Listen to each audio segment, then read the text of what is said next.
Fall.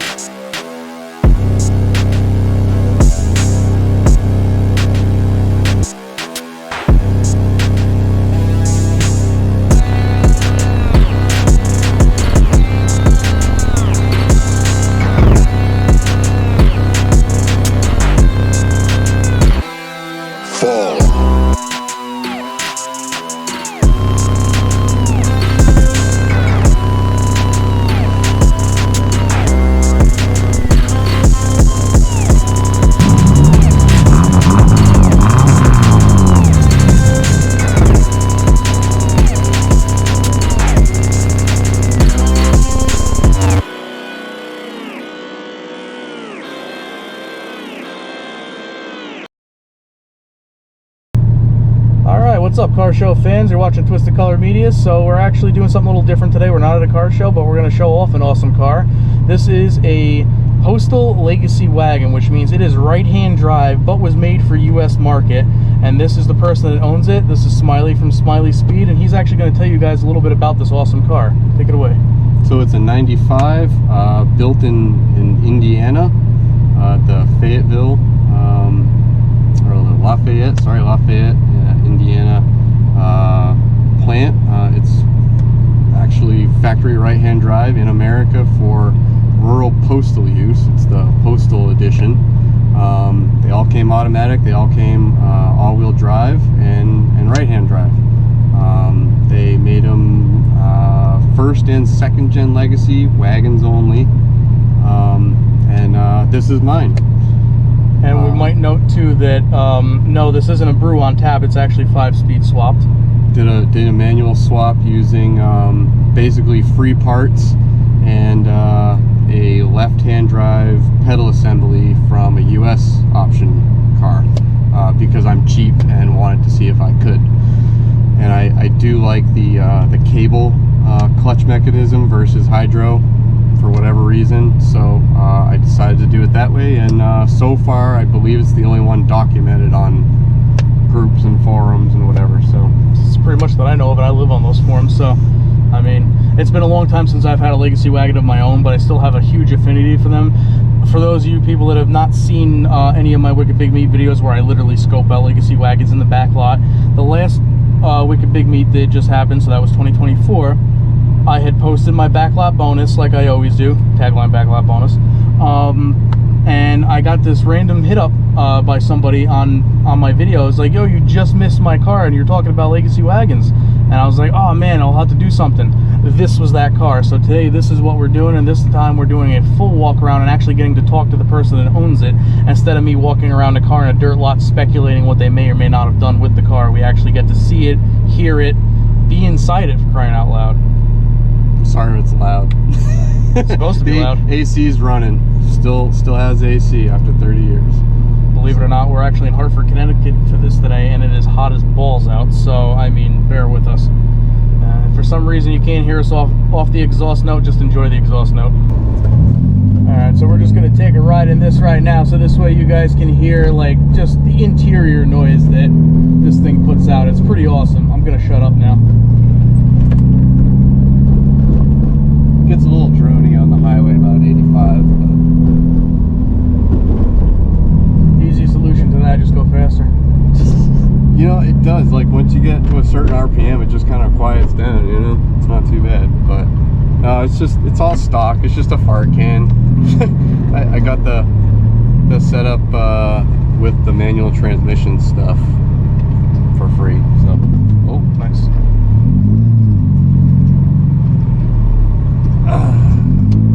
Yeah, it's not too bad though.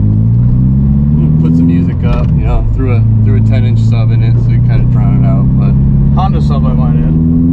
Yeah, it's a box that I made for my Civic. But it's got real good diesel on it. Yeah, a little crackle pop. Really makes me wish that I still had my Legacy wagon, because that thing was literally like open cat. It still kind of reminds me of a Honda Civic with a fart can, but you know, whatever. It's probably from the AC. Yeah, that's That's what I'm thinking. Either that or it's all that oil that I just put in yesterday. One or the other. Either way, that's race cars for you. But yeah, no, so it's got a pretty cool sound to it. I mean, for my liking anyway, because I basically had the same thing, only not right-hand drive at one time. My third gen, like I said, was it was open cat, so I'd come bumbling down the highway with this thing, and on decel, literally, because the cat stops right here, that shit would like shake your ass while you were driving. Yep. So it was a fun car. I really do miss it, but you know, this one makes contacts somewhere. I haven't figured it out where yet though, but like certain RPM, certain tones, it'll like make this rattle, and it drives the snot out of me. It's just it's such an easy fix. So I just like throw a rubber band in there or something, but right, I just never remember. Anyway, you know. That's actually my first RX-7. I had a situation where I had it was the titanium style shifter, that piston style shifter, and I swapped it out for the Mazda speed shifter, and for some reason the bottom of it had that like it was like a chrome piece that was on there, and the boot had a chrome piece, so the two of them would knock together, and just that chatter over the rotary engine, well, you could actually hear it, believe it or not, was enough to drive me insane. So I ended up the machine shop I was working at the time, I went and searched in their spare junk bin and stuff like that, and found there was these 2 rubber grommets, and I put the 2 rubber grommets in between the 2 little chrome pieces like that, and finally got rid of that noise. But I tell you, every time I drove it to like a car show or something like that, it drove me absolutely nuts. I think I want to get a battery post felt thing. Like the green or the red. Yeah, it's not a bad idea. I don't know. So another thing actually I want to mention while you guys are watching is that he's actually had some really cool other cars. Now, I mentioned my FC. He actually had an FC. So what I'm thinking of doing... Couple of them, okay. 91 and an 88. Yeah, right. So you had an 88 as well, like I have right now. So I got my 88. I had an 87 before that. That was turbo. So he had a really cool Civic that was like showroom condition, basically, with the exception of the fact that it had 200-something thousand miles on it. Yeah, it was wild. I couldn't even believe it. 92 Civic sedan, 200,000 miles. I mean, there wasn't a dent in the car. The paint was great. Everything worked in it. All power options. It had the tan interior, of course, but had a little tear where the bolster on the bolster where the seam was. So I had my buddy just re-stitch it together. Otherwise, it was mint, right? Yeah, that's awesome. And they cut it on trade. And then there was what was the other car you said you had? Was like the 89 240 pig nose. Oh yeah, that too. 89,000 miles on it, 2-tone, seafoam green and gray. Super rare color. It's an awesome combination. That's how I'd rock it. It wasn't a slick top. That was the only thing that could have made it even more perfect. But it was a factory 5-speed car. Nice. So, and I got it pretty cheap. Then you had another classic car as well that you told me about it earlier, but it's slipping my mind now. A 1969 Toyota Corona. That's it. 2-door hardtop, so it's a coupe, and it's got like a pillarless B pillar. So you roll both the windows. It's got a quarter window, and you roll them both down, and you see right straight through it. Nice. In fact, when I had my seats recovered, I didn't have them put the headrests on so that it would be the same level as all the way across. Yeah, that's pretty cool. Actually, I could be wrong, but don't the E46s have the pillarless because you can pull both windows down and there's no seam? So I think so. But, unless it's only there's the not a lot of them.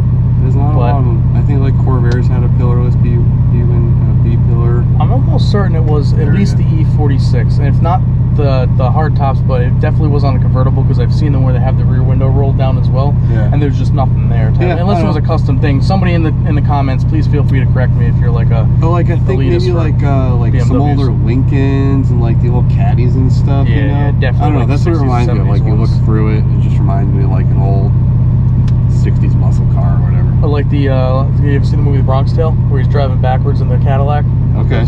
Down the one-way street in reverse. That has no pillars on the side where he's driving down, so he's literally just looking back and you can see out the top, which is probably horrendous if you ever got into a car accident. Unless you duck behind the dash or something like that, you're pretty much getting your top taken off. Yeah, I don't think they had seat belts mandatory in cars until 1969. Yeah, I think, well, that was like the Tucker was trying to push that with his car because it was supposed to be safe, but that never got off the ground, so They died like real men back then. Yeah, that's right. That's right. Impaled by their steering shaft. That's right. Yeah. Anyway, on a more lighthearted note, I'm going to try and put photos of those cars that we just talked about in the videos of this guys, so that you guys can see what I'm talking about. Another thing that I wanted to also mention about this car that I want to do with some under hood stuff is this is actually the 2.2 liter engine. It's not a 2.5, and it's definitely not the 1.8, which was an option at one point. Thank God. But those had no power. No power whatsoever. She's a little heavy. So, but what's great about the 2.2 engines, for those that don't know, the Subaru 2.2 engines were non-interference engines, which meant that if, you know, God forbid you snap the belts, a timing belt that is, not your power steering belt, that you wouldn't interfere with piston to valve, so you wouldn't throw a piston into the valve or vice versa. And it would be a little more of a sigh of relief. I mean, you'd still end up having to limp it back home, you know, tow it back home or whatever. But while you're tooling on it, you weren't going to have to go out and get new valve train and stuff like that. You were just going to have to reline everything up properly. I've done it on the side of the road at 11 o'clock at night in the dark. There you go. Drove the car away. I don't even think I changed the belt after that. I think it was a used belt too. I don't know. Like, I believe it. Subarus, man. Like, they're built to work on. What's nice about that engine too is that, unlike my WRX, that everything is jam-packed in there, is that there's space. You can, right now, we could do spark plugs on this, no problem, without taking anything else out. The belt is right there. If you were to do the timing belt on here, you could, like he said, did it on the side of the road at 11 o'clock at night. You could do it right here if you had a couple tools with you and stuff like that. So it was really like a mechanic's car, that engine style, this engine bay and stuff like that. And somebody that comes from the tech world and stuff like that, auto tech that is, like, I really liked that about when I had my Legacy, is that it took me, what, 15 minutes to do spark plugs. It took me longer to find the fucking 10mm than it did the actual spark plugs being put in. Yeah.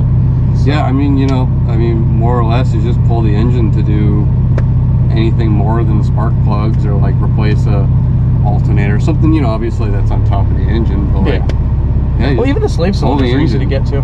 Yeah, slave cylinder sits right on top, because I did that on my Legacy, and I moved the airbox portion out of the way, and that was it. Yep. And then I ended up doing a cold air on that, which deleted that, so it was 2 birds with 1 stone when I did that on mine. But yeah, no, this is a super cool engine. I had the 2.5 in my Legacy, but this being the 2.2 is the non-interference. Really awesome engine, really great sounding engine if you ask me. They did have turbo options from the first gen Legacies, but they did not carry over in America for the 2nd gens, 3rd gens and stuff like that, unfortunately. Because we in America really missed out on, you know, the GTB and the V4 RSK, the Blitzen in the 3rd gen, also RSK, stuff like that. Like, we missed out on those really cool cars, and we didn't really get to see anything until 2005. They had the facelift, and they had the turbo Legacy here, GT. Yeah, which one of those is on the docket at some point. Oh yeah, absolutely. I love the way those look. The 05 I really like, because, like, especially the Spec B, those had the Alcantara blue suede seats. Yeah. Where, like, you don't really see that. I had a buddy of mine that actually had one, that it was one of his cars that he flipped. Which, if I had had the money, I would have bought that shit off of him, because that was actually one of the more mint cars that he had. The interior was untouched. One of the few cars he had that didn't smell like rat shit. But he's had some really nice ones. He's also had some really bombs. But yeah, no, yeah, that blue suede, that was like one of the only ones I've seen in person, because usually you come up to a Spec B, it's either black leather or the dark red leather, which I love the dark red leather with Do you like the dark red? What's it? I think it's Urban Gray Metallic from the STI Limiteds, that sandstone-y gray color that they have with the red. I liked that a lot, but the blue Alcantara and stuff like that. My favorite's a white with either red or blue interior. Yeah. Hell yeah. And obviously this is a white car, so it totally doesn't have a thing going on for the white colored cars there. Looks like me, all my cars are black, and that's not on purpose. It just, the Mark V was black, WRX's Java black, obviously. My Legacy GT was black. Yep. Everything but my RX-7 and the W Body Cutlass Supreme was, those two were red. But the 88 RX-7 is also black. It's more of a thing out west, because colors tend to fade a lot quicker. True. Especially darker colors, and it's always sunny. You need something lighter, so it's not as hot. It's still hot. It really doesn't matter what color your car is. It's hot as hell. Yeah, honestly, I was complaining about the heat, but he was coming from Arizona. He lives in Mass now, but he was coming from Arizona, and that's like a whole nother level. It's the humidity now. It's different. Yeah, humidity kind of sucks up here in the East Coast. Oh, well. But one thing I do want to mention, if you guys can't see it, these are version 2 STI seats that we are sitting in. Scored it for $175 for the pair. Can't go wrong with that. And I mean, they're pretty good condition considering that those seats are what, 30 plus years old? Well, I mean, like my age. they kind of, I mean, everything was kind of hand selected for the car because of its, I mean, price was a big determining factor. These are like $1,200 seats if you can find them nice. Naturally. But I'm not gonna put $1,200 seats in a $600 car. Right. You know, so the fact that there's like a little rip over here, like whatever, they match kind of the lived life over the last 30 years or whatever. It's like some idiot putting name brand wheels on their $1,200 car. Like, who would totally do that? Well, BBSs, you know, I got a set of BBSs, STI BBSs for $100. I was also referring to myself because I've done shit like that when I say it. But I'm sitting here thinking to myself, you know, if I did cost-effective things with some of the other cars that I've had prior to like the ones that I have now and stuff like that, I'd probably have so much more money banked.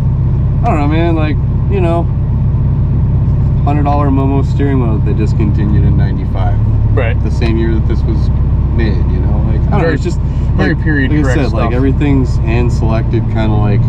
I mean, the wheels are 10 years newer than the car itself, but yeah, and I had to like adapt them, but it was the only wheel that I really wanted to put on the car.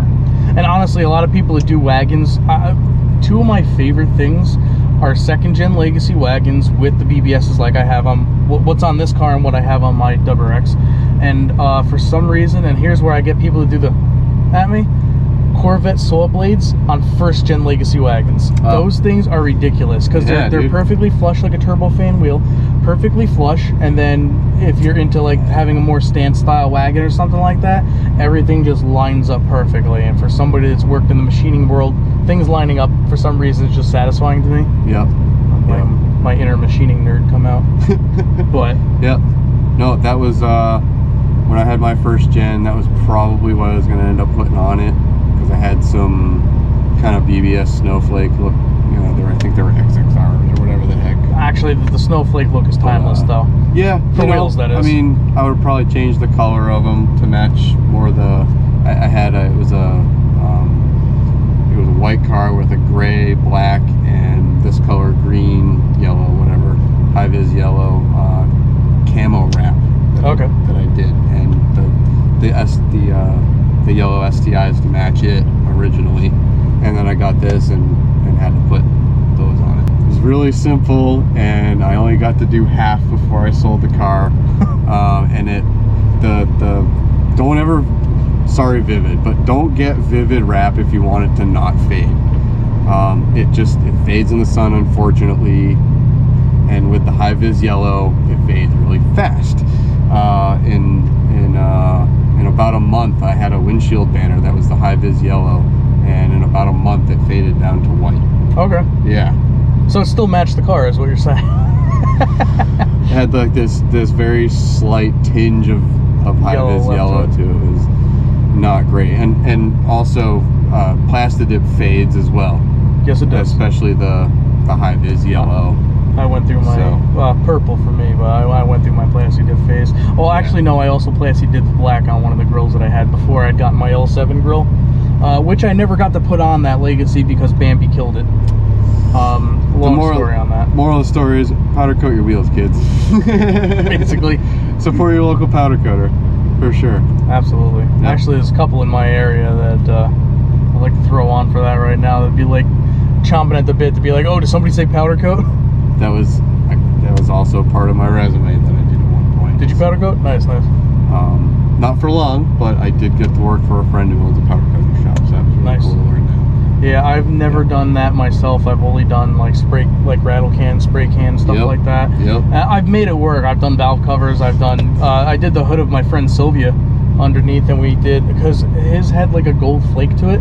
So I went and I got the TwistedColor, the metallic gold. Yeah. And I just like, I kept it really, really light as I went over. Yes. And it made it look more like that tan gold, more so than like that like chrome gold that the can was supposed to be.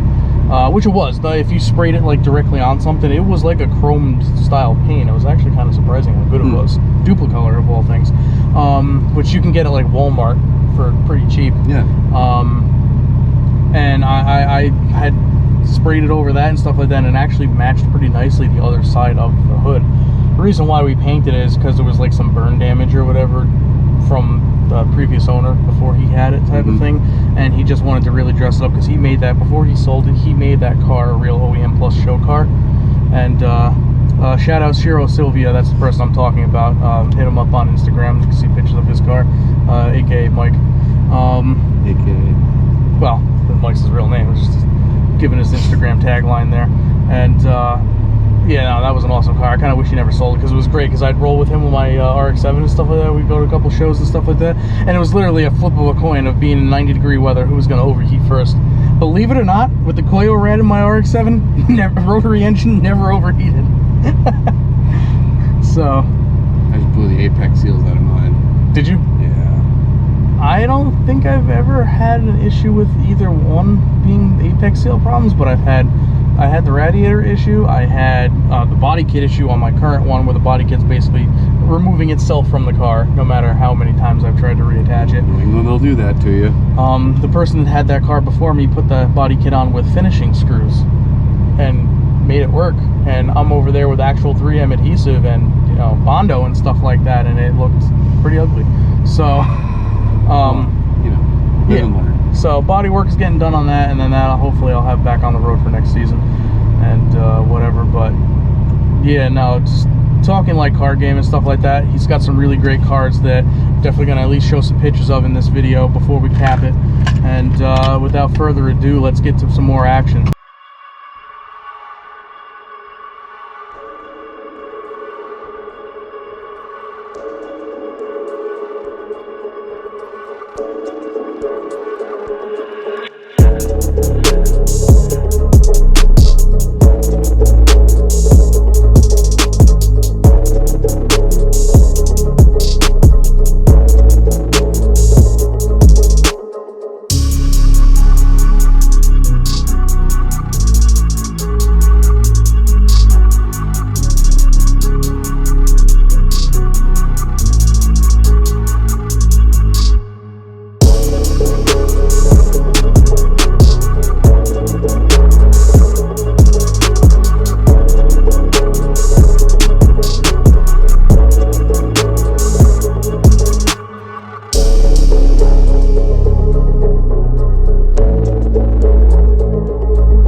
No doubt to the brain, feeling like I'm gonna